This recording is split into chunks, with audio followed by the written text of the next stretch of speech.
Hola, yo soy Marite Ferrari. Los quería invitar a mi seminario de la escuela. Mi seminario aborda el tema de la clínica con las neurosis. Mi colaboradora docente es Bettina Anclares. Y bueno, vamos a tener que reemplazar el formato habitual por esta versión online. Así que bueno, les empiezo a contar y presentar un poco los fundamentos de mi programa.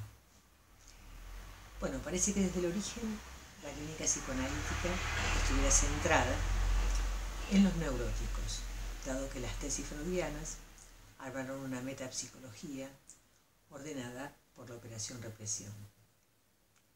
Los síntomas serían un modo de retorno de lo reprimido, al igual que los sueños, los olvidos, los actos sintomáticos.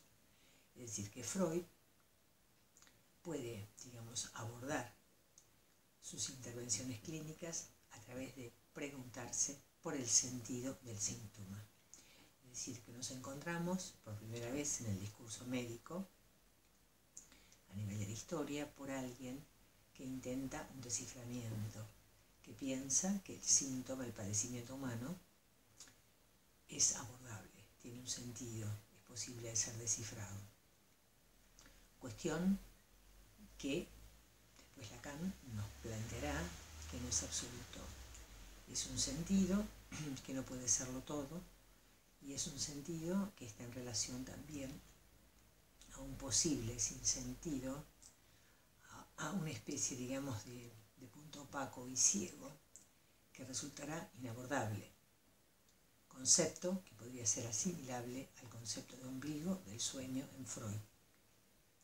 Cuando en el desciframiento,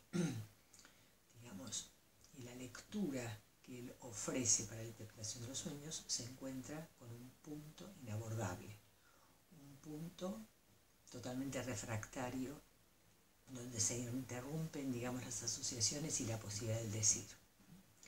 Es decir, esto es interesante porque si bien nuestra clínica está orientada en relación a la hipótesis de que los síntomas neuróticos tienen un sentido, en la medida en que el neurótico es un sujeto dividido, un sujeto que está dividido por la represión, un sujeto habitado por un inconsciente que habla a través de sus formaciones y que de alguna manera domina sus pensamientos que son inconscientes.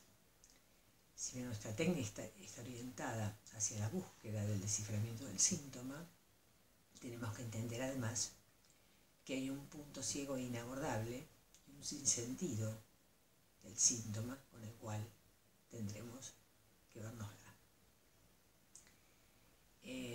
Freud es quien descubre entonces que la manera más adecuada para el abordaje y el encuentro del sentido del síntoma es la propuesta de la técnica de libre asociación, que implica del lado del analista una atención flotante y que permite entonces el despliegue de la lógica del discurrir, del decir inconsciente, que está organizado alrededor del tramado y del funcionamiento de la metáfora y la metonimia. Esto en el neurótico, cuyo decir y cuyo sentido va a estar enlazado necesariamente a la significación fálica. Significación fálica que no se restringe al cuento del Edipo, a la novelita del Edipo, sino que ubica una estructuración lógica donde Lacan va, ya Freud y Lacan, leyendo a Freud, va a ubicar un cuaterno donde va a tener que existir el deseo de la madre, el nombre del padre, el niño y el falo. Es decir, el falo aparece entonces como un ordenador, como un operador que permite el armado de una significación y que permite entonces esta posibilidad del sujeto de construirse y organizarse como sujeto deseante, en la medida que aquel objeto que tracciona su deseo va a quedar investido de un valor fálico. Esta cuestión, entonces, volviendo a Freud, de haber, digamos, organizado el abordaje de la intervención clínica para tratar de saber hacer con el padecimiento de los pacientes, que supone esta cuestión de primacía, digamos, de pensar en el sentido del síntoma, nunca fue, ni aún para el inventor, tarea fácil. En algún punto, muchas veces Lacan se sorprende, digamos, de la estabilidad, de lo irreventable del nudo neurótico, y esto también, de alguna manera, esta especie, digamos, de imposibilidad en muchos neuróticos, en algunos hay, por supuesto, un desanudamiento, de este nudo que podemos ubicar como irreventable, también nos dirá de lo complejo de las fijaciones de goce, de lo cerrado del fantasma, y también de la imposibilidad de saber sobre el sexo, sobre la que se organiza el libreto de la neurosis. Es decir, uno podría pensar que somos neuróticos, tenemos síntomas, porque somos hablantes, porque hemos sido hablados desde un otro, cuyas marcas de goce permitieron la construcción de un cuerpo, y que la tarea fundamental del hablante es tener que tomar una decisión respecto de una posición sexuada para la cual no hay un saber completo y posible.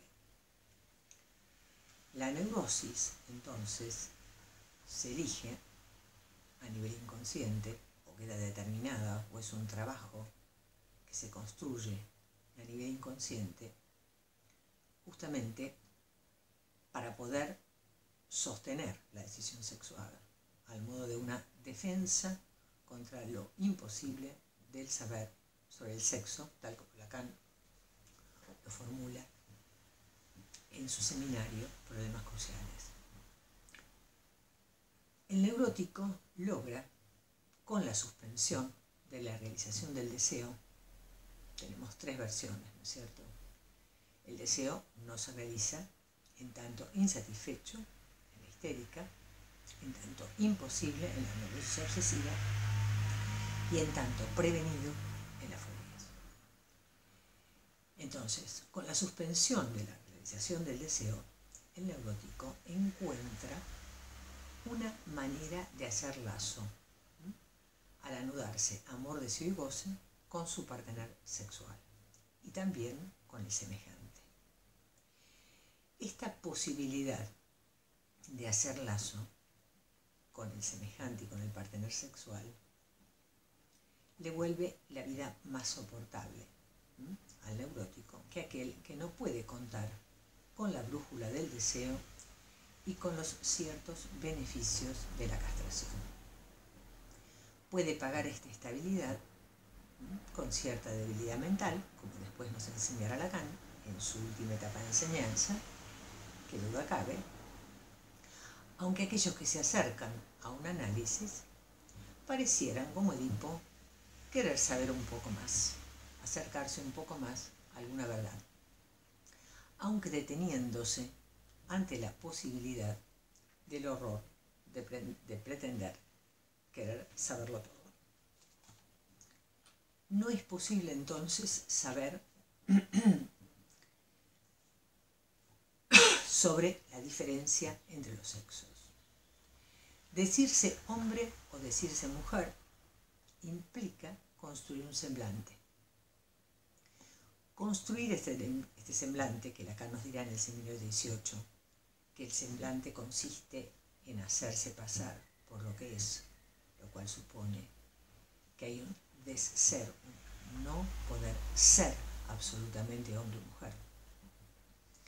Entonces construimos un semblante, hacemos de hombre, hacemos de mujer, que no son más que también articulaciones significantes, ¿no? De significantes que de alguna manera inciden sobre el cuerpo y sobre los goces. Entonces, construir un semblante no es posible entonces sin un libreto neurótico, tanto en el armado de la ficción fantasmática como en la producción de síntomas. Y en la radical asimetría de los sexos, porque esto es lo que Lacan va a insistir, digamos, fundamentalmente a partir de la construcción de los matemas de la sexuación, a partir del seminario 19 y del 20, que son maneras de formalizar estas cuestiones que ya están presentes en Freud, ¿no? Porque uno piensa que ya en Freud, cuando él piensa en la constitución del sujeto femenino o del sujeto masculino, es decir, a quien se va a nominar como hombre o como mujer, va a ubicar una absoluta asimetría, porque no hay una correspondencia entre la manera en que el varón entra al Edipo y sale del Edipo con lo que corresponde a la niña que entra y sale del Edipo. No hay ninguna simetría, son absolutamente diversos y son absolutamente diferentes, digamos, los pasajes y los trabajos para cada uno, ¿no? En esta interlocución entre Lacan y Freud podemos pensar que Lacan nunca deja absolutamente de ser freudiano, ¿no? Entonces, esta cuestión de la radical asimetría de los sexos va a producir, si uno la aplica en relación a la construcción de la neurosis, una disimetría entre los histéricos y las histéricas, los obsesivos y las obsesivas, los fóbicos y las fóbicas. Es decir, que en este seminario no vamos a trabajar meramente, digamos, lo que serían, lo que podemos llamar las presentaciones clínicas neuróticas, más que estructuras, vamos a hablar de presentaciones clínicas, neuróticas, es decir, el anudamiento neurótico en lo que sería, digamos, el libreto que el sujeto tiene para vérselas con el otro. Vamos a articular entonces la respuesta sexuada con la elección de las neurosis. Esto es muy importante porque no podemos hablar de histerias en general si no establecemos la diferencia entre las histéricas, los histéricos y en la singularidad del caso por caso. Porque en este sentido lo importante, digamos, es que en esta modalidad, digamos, de irrealización del deseo por el lado de la insatisfacción que definiría la posición histérica, esta posición tiene que quedar anudada y articulada a la decisión de sexo, pensando que lo que anuda del lado hombre va a ser diferente en ese nudo neurótico de lo que anuda del lado mujer. Para esto debemos recrear una lectura de los hallazgos freudianos desde una topología nodal. Nuestra lectura de Freud ha dejado de ser ingenua. Nosotros no podemos leer a Freud, digamos, como si fuéramos ingenuos y no hubiéramos conocido a Lacan, ¿no? Afectados como estamos por las enseñanzas de Lacan, que han avanzado desde una lingüistería hacia la topología nodal. Es decir, que Lacan empieza su lectura de Freud desde primero esta subversión que produce de la lingüística saussuriana, va después a tratar de elaborar su propia teoría del significante. Un sujeto es lo que representa un significante para otro, y por otro lado va a avanzar, digamos, en esta cuestión hasta encontrarse con el instrumento, digamos, de la topología, como una manera también de poder formalizar este modo poemático que Lacan nunca abandona del todo, de poder tratar, digamos, de avanzar en esta posibilidad de develamiento del deseo inconsciente y en su ética de no renunciar al deseo, ¿no? Es decir, que evidentemente en Lacan hay una manera de ir avanzando en la formalización del hallazgo freudiano hasta tratar de apostar finalmente por una formalización topológica. Bueno, volviendo a la clínica, que es un seminario de clínica, clínica con las neurosis. Y en algún lugar, entonces, vamos a tratar de, digamos, de pensar, además, en cada posición neurótica, la lógica fantasmática, para tratar de situar además la dimensión de goce que prevalece en cada una de estas presentaciones. La modalidad de pequeño del objeto petit a dominante. Porque claramente nuestro abordaje clínico pretende una transformación de las posiciones de goce por la vía de una intervención a través de la palabra, con la hipótesis de que aquello que se pudo armar por este entrelazamiento entre el significante y el cuerpo tendría que desenlazarse para volver a reanudarse también a través de la palabra. Situar la dominancia o no del deseo como brújula nos permitirá ubicar aquellos puntos posibles de desestabilización fantasmática, de probables desanudamientos transitorios en toda presentación neurótica. El neurótico puede enloquecer sin volverse psicótico. Y se trata de pensar los modos de intervención del analista en estos escenarios que son nunca sencillos. Es decir, así como yo les decía antes, que Lacan se sorprendía a veces de lo irreventable del nudo neurótico, esto no significa que muchas posiciones neuróticas no se desestabilicen y se desenlacen, sin por esto participar de la lógica de las estructuras psicóticas, sino que son modos de desanudamiento transitorios que pueden volver a una estabilización. Es bastante clásico, digamos, la presentación de la locura histérica como modo bastante común de desanudamiento del nudo histérico de la mujer.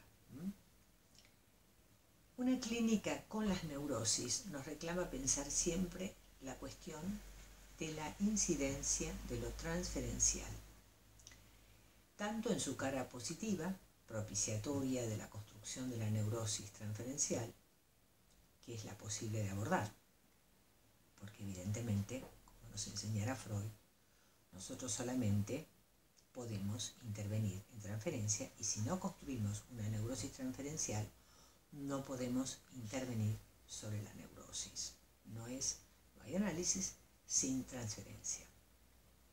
Entonces hay una cara positiva de la transferencia, que es la que propicia la construcción de la neurosis transferencial en su lazo amoroso con el analista, como también de la transferencia negativa, donde se detiene la escucha y el trabajo analítico, que nunca es independiente de las resistencias del analista. Es muy interesante este concepto de Lacan. Freud hablaba de las resistencias del neurótico. El neurótico también resiste, y uno diría que la neurosis también habría que pensarla del lado de la defensa y de la resistencia. Es una manera también, digamos, de defenderse, digamos, ¿no? De aquello, de ese real que el goce sexual nos impone a los hablantes, ¿no es cierto?